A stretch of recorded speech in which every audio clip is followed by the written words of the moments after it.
So I was sent a code for Aaero 2. It is a rhythm game that's also an on-rail shooter a la Star Fox 64 kind of stuff. It was created by Mad Fellows. They're an independent micro studio based in the United Kingdom. The team consists of Dan Horbury and Paul Norris, just two fellas. Before founding Mad Fellows, both Dan and Paul worked at Freestyle Games / Activision Blizzard on the Guitar Hero and DJ Hero games, and prior to that, at Codemasters on various motor racing titles. So I finished my time with the game, and then I saw that they worked at Guitar Hero, and my brain just went, oh my gosh, that makes a lot of sense. Because it feels really good to play. When it comes to rhythm games, I'm super freaking picky, because I feel like not every rhythm game is fun to play, and I feel like a lot of rhythm games don't have very enjoyable music, and this definitely doesn't feel like an amateur hour indie game kind of rhythm game, because the mechanics that are set up, it feels like you are completely aware of when the music needs to be played and follow along. This game is easy as hell to pick up and play. It's incredibly intuitive. When you start it up, there's a tutorial explaining how to play things because, yeah, it's intuitive, but you gotta know how to play. I'm a big fan of tutorials. What you do rhythmically is follow along to the melody of the game by controlling your ship with the left stick and just run around in a circle following the beats, and then using the right stick to aim at enemies as they come into view.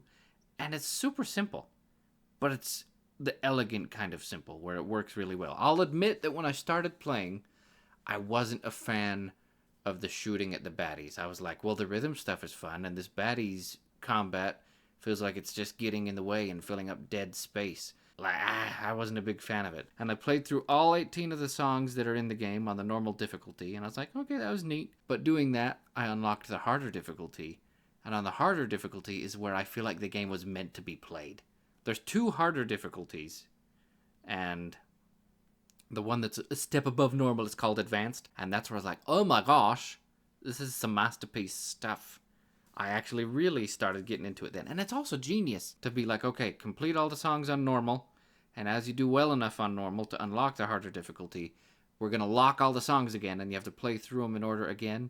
Because naturally you're going to play a rhythm game. And I feel like the idea of a rhythm game is you're going to play the songs more than once. Find a song you like, you want to go back into it. And having you basically play through the game a second time is really neat. And on the harder difficulty, it has more enemies in more interesting ways. Like they just appear at better times that makes your brain kind of stretch itself between the two mechanics at the same time. And there's more of the environmental challenges. On the normal difficulty, the environmental stuff is there, but it doesn't feel like it's there enough. On advanced difficulty, they will up the environmental challenges, and that's like, yes, yes! I like that a lot. I don't know. I feel like I almost had Stockholm Syndrome with Aaero 2. Because when I started playing, I was like, yeah, this is neat, but I don't know how much I'm going to play it.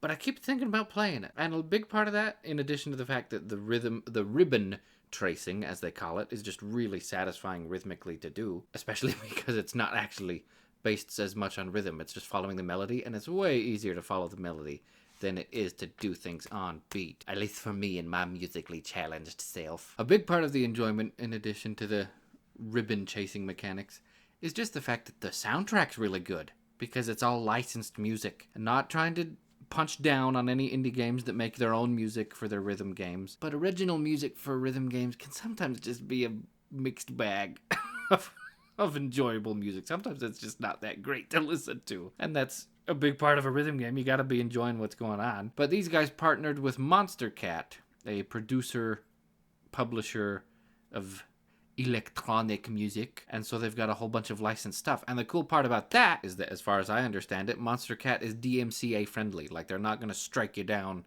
for having their music somewhere, which is a huge deal for people that are making a game that they want to have people play and stream and make content about. So I think that's neat little combo.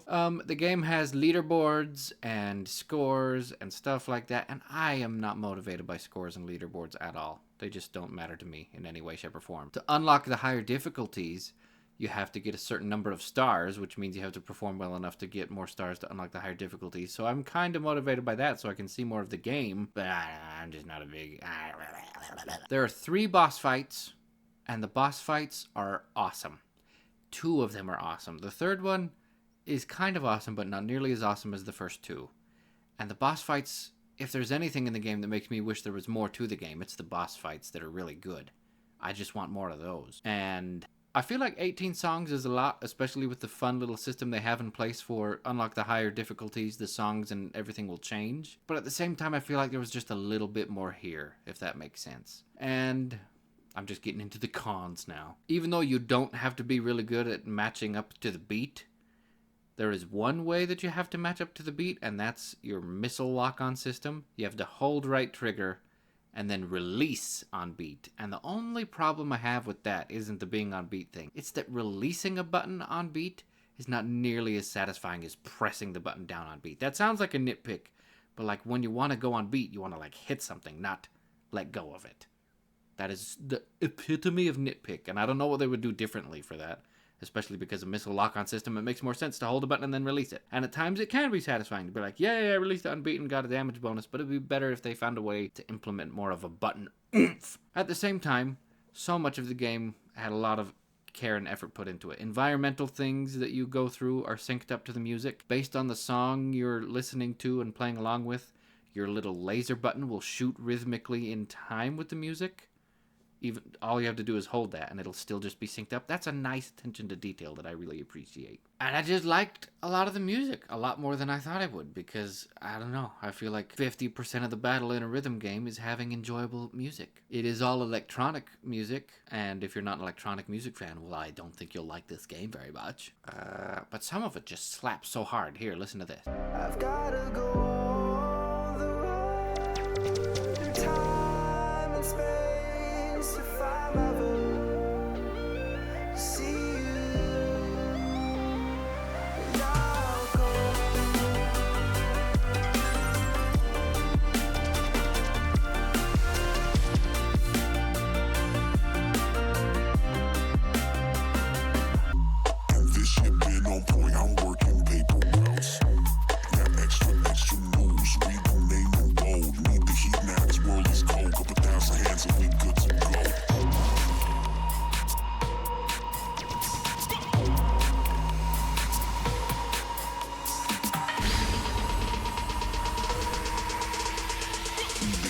This world is cold, couple thousand hands and we good to go.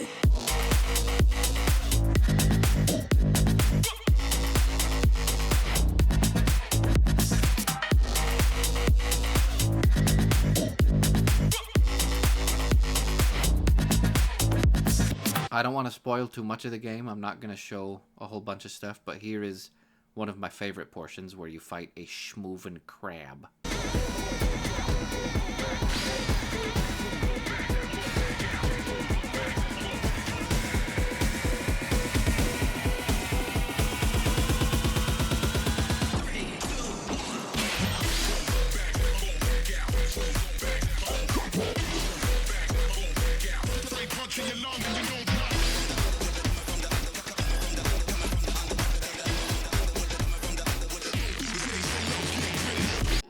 That's a good fight. That's actually a very good boss fight. I want to play that again. And at the same time that you're cruising around, there's some fun environmental stuff going on in the background that's never too distracting, but it's pleasant enough to make the idea that your little ship is going on a journey through different biomes. I like that. As a warning to people who are very sensitive to flashing lights, this game has a lot of epilepsy in it.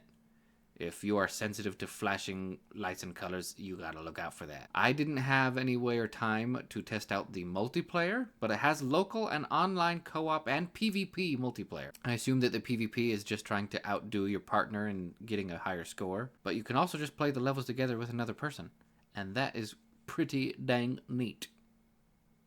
Again, I can't really speak to how that's implemented or how fun it is, because I only played it by myself. But something to consider if you have a rhythm gaming buddy that you like playing rhythm games and talking about rhythm games too. It's short, but not in a bad way, just in a way of, I wish there was more because what's here is really enjoyable. It's polished, didn't have any issues at all with the controls or anything like that. I never had any moment like I do in some other rhythm games where it's like, oh, I felt like I was in sync there and then the game said I wasn't in sync. No, it is perfectly matched up all the time. And, I mean, I think that's part of the fact that it's an on-rail shooter combined with a rhythm game. Those two things mesh really well. Short, sweet, whole bunch of music that makes you move your feet. I think I'll give Aaero 2 an A for Aaero 2.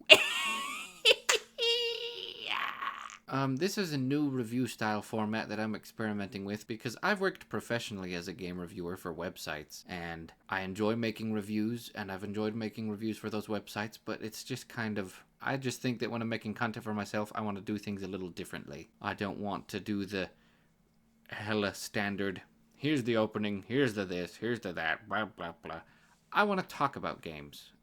And I want to talk about them in a way that invites conversation. Like, if there's any questions you have about Aaero 2, please leave comments down below. Let me know what you think about this. I don't know, I just want it to be a bit more casual. But at the same time, I want to be professional and point at all the points that I think should be talked about in the game. Anyway, peace out. I leave you with one more snippet of the music from Aaero 2, and also the fact that, guess what?